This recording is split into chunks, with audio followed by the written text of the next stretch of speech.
Hello bachchan, let's see this question. The question says if sets A and B are defined as A equal to xy so that A y equal to 1 upon x, 0 not equal to x belongs to R, x belongs to R. So B equal to xy such that y equal to minus x where x belongs to R means a real number. Then A intersection B equal to A. Option B, A intersection B equal to B. Option C, A intersection B equal to 5. Option D A union B equal to A. चलो question को हम solve करते हैं। Question को solve करने के लिए की कॉन्सेप्ट क्या होगा? की कॉन्सेप्ट होगा हमारा यहाँ पर इंटरसेक्शन का क्या होता है, अगर A intersection B find out करना होता है देन ये कैसा सेट होता है, ये होता है हमारा कॉमन एलिमेंट्स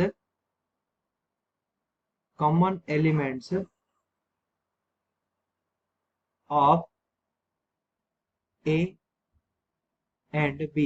ए इंटरसेक्शन बी कैसे सेट होता है, ये सेट होता है common elements of A and B. A and B का कॉमन एलिमेंट का ये का हमारा सेट होता है।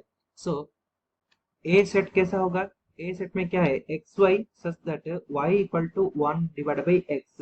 यहाँ पर अगर and x belongs to real number, अगर हम यहाँ पर अगर एक्स इक्वल टू 1 लेंगे, अगर अगर एक्स इक्वल टू 1 लेंगे देन वाई इक्वल टू क्या है, 1 divide by 1 equal to 1 and x equal to अगर 2 लेंगे देन क्या होगा, y equal to 1 divide by 2।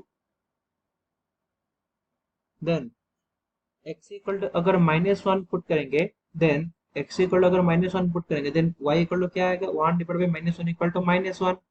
Then अगर एक्स इक्वल टू हम -2 पुट करेंगे then y equal to 1 divide by -2 equal to -1 divide by 2।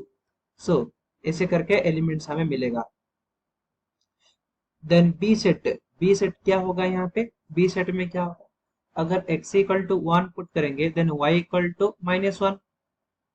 Then x equal to अगर हम 2 put करेंगे then y equal to -2। X equal to अगर हम -1 put करेंगे then y equal to +1। X equal to अगर हम -2 put करेंगे then y equal to +2। ऐसे करके एलिमेंट्स हमें मिलेगा। यहाँ पर कॉमन एलिमेंट्स कुछ भी नहीं मिल रहा है।